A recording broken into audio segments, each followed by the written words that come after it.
સ્થાનિક લોકોએ પણ વારંવાર કહેવા છતાં સરકારી તંત્રના પેટનું પાણી નથી હલતું. એક પણ જવાબદાર ઉચ્ચ અધિકારીએ હજી સુધી લખપત તાલુકાના ગામોની મુલાકાત નથી લીધી. માણસના જીવનથી વધારે કિંમતી બીજું કશું જ ના હોઈ શકે. ચોખ્ખું પીવાનું પાણી પણ ત્યાં હજી નથી પહોંચી રહ્યું. મચ્છરોનો અતિશય ઉપદ્રવ છે. જે પાઇપલાઇનમાં પાણી આવે છે એમાં પણ ખબર નહીં કેવા પ્રકારનું મિશ્રણ કરીને આવે છે. ભાંભળું, ખારું પાણી, ડોળું પાણી પીવા માટે ત્યાંના લોકો મજબૂર થાય છે. લોકોના જાનમાલના રક્ષણની જવાબદારી એ સરકારની જવાબદારી છે. કચ્છ જિલ્લાના લખપત તાલુકામાં રોગચાળો ફાટી નીકળતા 14 લોકોના મોત થયા છે.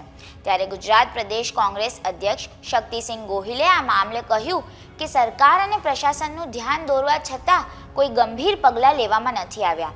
લોકોને પીવાનું શુદ્ધ પાણી મળી રહે તેના માટે કોઈ સુવિધા નથી. વારંવાર ધ્યાન દોરવા છતાં સરકારી તંત્રના પેટનું પાણી નથી હલ્યું. એક પણ જવાબદાર ઉચ્ચ અધિકારીએ હજુ સુધી લખપતના ગામોની મુલાકાત નથી લીધી. નિષ્ણાત ડોક્ટરોની ટીમો મોકલવી જોઈએ. લેબોરેટરી ટેસ્ટ થવા જોઈએ. લોકોના જાનમાલના રક્ષણની જવાબદારી સરકારની છે, એમાં બેદરકારી ના ચાલે. સાંભળો ગુજરાત પ્રદેશ અધ્યક્ષ શક્તિસિંહ ગોહિલે શું કહ્યું. કચ્છ જિલ્લાના લખપત તાલુકામાં 14 વ્યક્તિઓના માત્ર આ ગણતરીના દિવસોમાં મૃત્યુ થયા છે. આજથી 4 દિવસ પહેલા મેં સરકારી તંત્રનું ધ્યાન દોર્યું હતું.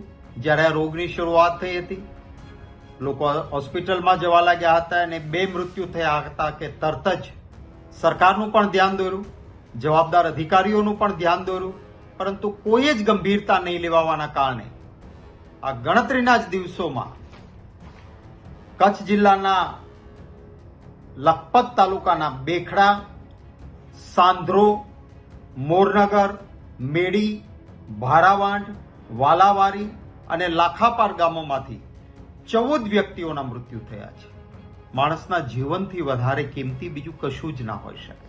મને દુઃખ એ વાતનું છે કે ધ્યાન દોરવા છતાં સ્થાનિક લોકોએ પણ વારંવાર કહેવા છતાં સરકારી તંત્રના પેટનું પાણી નથી હલતું.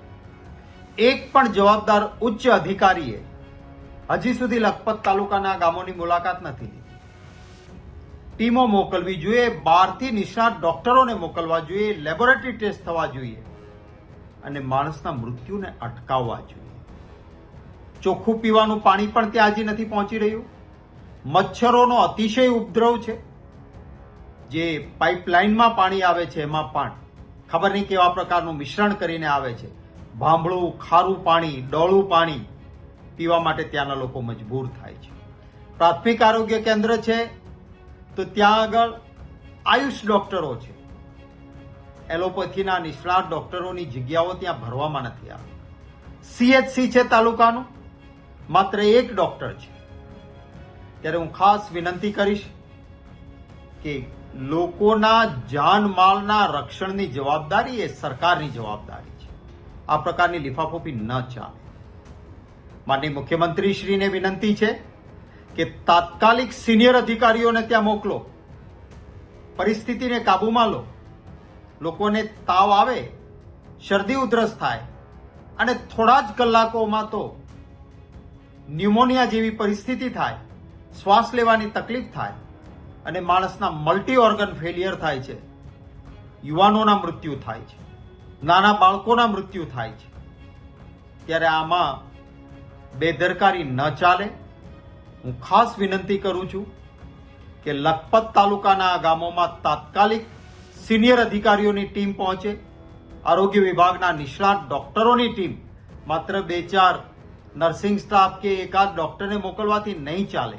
મેં ગામો ગણાવ્યા છે. આટલા બધા ગામોમાં જ્યારે અસર છે ત્યારે એક ગામ માટે નિષ્ણાતોની ટીમ જાય અને જે પાણીની મુશ્કેલી છે, જે પાણી જ આવે છે એ પીવાલાયક પાણી નથી, તો એની પણ ચિંતા કરવામાં આવે અને મચ્છરોનો જે ઉપદ્રવ છે, રોગચાળો જે ફાટી નીકળ્યો છે, એને તાત્કાલિક કાબૂમાં લેવામાં આવે એવી ખાસ વિનંતી કરું છું.